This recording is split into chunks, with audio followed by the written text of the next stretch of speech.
গান্ধীজির নেতৃত্বে রাওলাট সত্যাগ্রহ।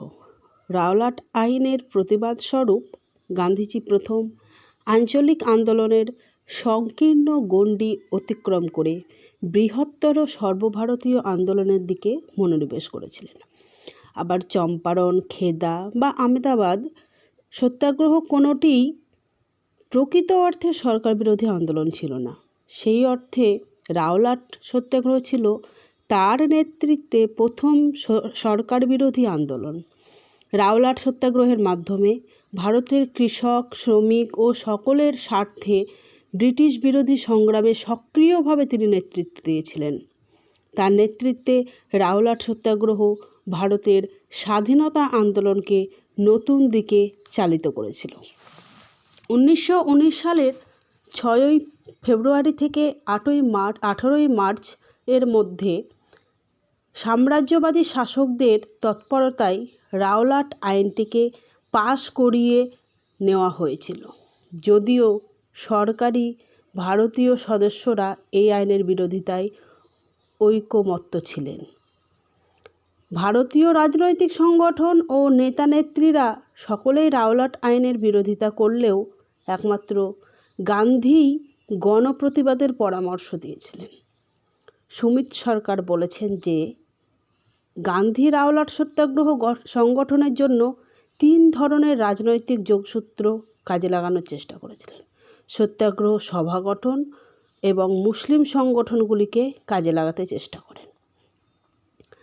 1919 সালের 24শে ফেব্রুয়ারি বোম্বাইয়ে প্রথম সত্যাগ্রহ সভা গঠন করেছিলেন। তিনি বলেছিলেন, রাওলাট আইন হলো ভারতীয়দের অবদমিত করার দৃঢ়তম পদক্ষেপ। 2 হোমরুল লীগের তরুণ সদস্যদের যেমন যমুনা দাস, দ্বারকা দাস, শঙ্করলাল, ওমর শোভানি এবং বি.জি. হর্নিম্যানের মতো উৎসাহী সদস্যদের সত্যাগ্রহ সভার অন্তর্ভুক্ত করেছিলেন। লখনৌয়ের আব্দুল বারী আনসারি প্রমুখ মুসলিম প্রভাবশালী নেতাদের সঙ্গে গান্ধী চমৎকার সম্পর্ক গড়ে তুলেছিলেন। এর আগে 1918 সালের ডিসেম্বর মাসে দিল্লিতে মুসলিম লীগের একটি মৈত্রী সম্মেলনে আনসারি গান্ধীকে ভারতের নির্ভীক নেতা বলে স্বীকার করেছিলেন। রাওলাট আইন সম্পর্কে বীতশ্রদ্ধ হয়ে তিনি বলেছিলেন, এই আইন আমাকে বিস্মিত করেছে, যার উকিল নেই, দলিল নেই, আপিল নেই। ভারতবাসীদের বিব্রত করার জন্যই রাওলাট আইনের প্রবর্তন করা হয়েছিল। প্রথম থেকে গান্ধী ব্রিটিশ শাসনের ন্যায় বিচারের প্রতি অনুগত এবং শ্রদ্ধাশীল ছিলেন। তিনি বিশ্বযুদ্ধ চলাকালে ব্রিটিশ সরকারকে বিচলিত করতে চাননি, কিন্তু সরকার যখন রাওলাটের মতো কালা আইন প্রয়োগ করে তখন ব্রিটিশ শাসনকে শয়তানবাদের সাথে তুলনা করেন। তাদের দেওয়া কায়জার-ই-হিন্দ উপাধি তিনি ত্যাগ করেছিলেন। গান্ধী প্রথমে এই আইনের প্রতিবাদ করে বড়লাট চেমসফোর্ডকে রাওলাট আইন কার্যকর না করতে অনুরোধ করেছিলেন, কিন্তু চেমসফোর্ড সেই দাবি অমান্য করেন। তখন রাওলাট আইনের বিরুদ্ধে সত্যাগ্রহ আন্দোলনের আহ্বান করেন।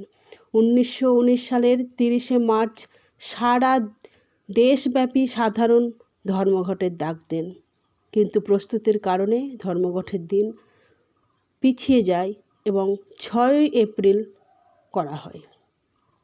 গান্ধীর আবেদনে সাড়া দিয়েছিল ভারতের বিভিন্ন প্রান্তের জনগণ। স্বতঃস্ফূর্তভাবে রাওলাট আইনের বিরোধী হরতাল পালন করেছিল। দিল্লি ও পাঞ্জাবে এই সত্যাগ্রহ সংঘর্ষের আকার ধারণ করেছিল।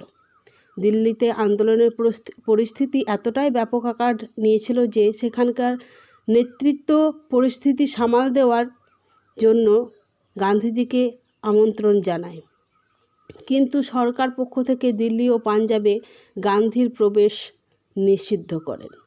কিন্তু আন্দোলনের তীব্রতা ও জনগণের মনোভাব বুঝে গান্ধী তার উপর সরকারি নিষেধাজ্ঞা অমান্য করে দিল্লির উদ্দেশ্যে যাত্রা করেন।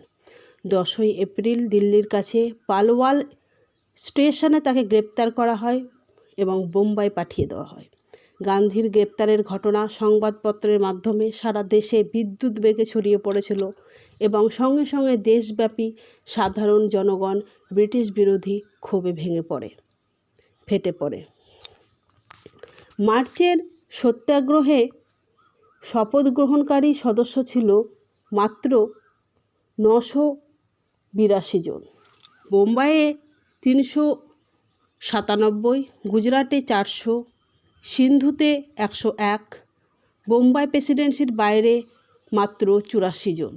কিন্তু গান্ধীকে গ্রেপ্তার করার পর যে ঝড় উঠেছিল তার ব্যাপক প্রভাব পড়েছিল পাঞ্জাবে।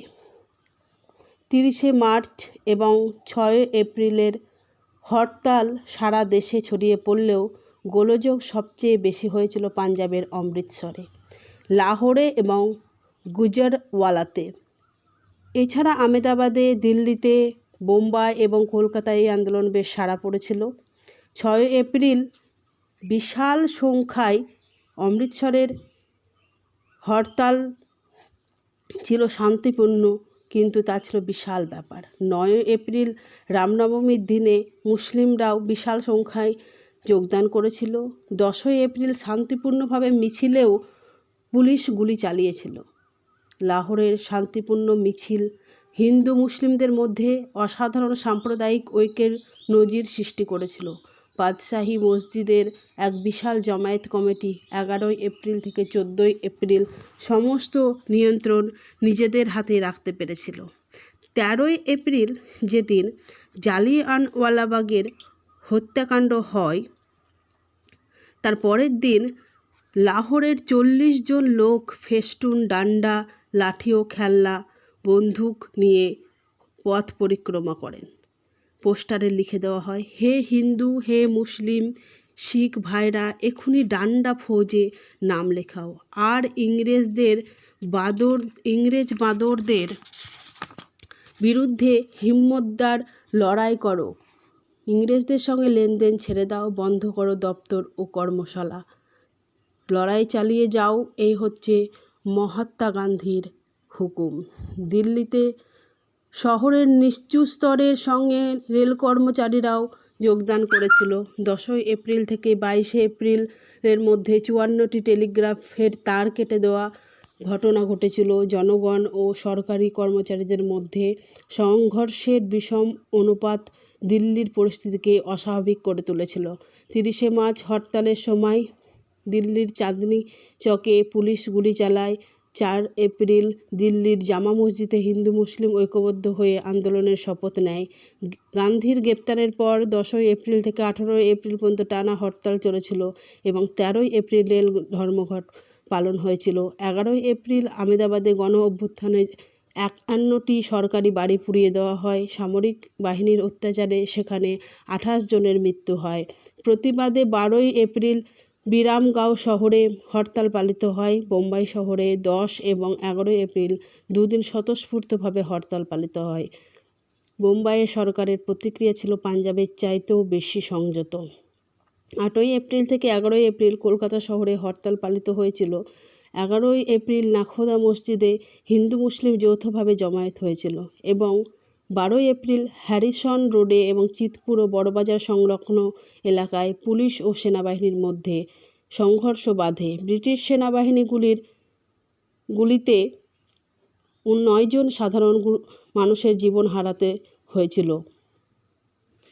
কলকাতায় বাঙালি ছাত্রদের তুলনায় মারোয়ারি হিন্দু ও মুসলিমরা গুরুত্বপূর্ণ ভূমিকা নিয়েছিল।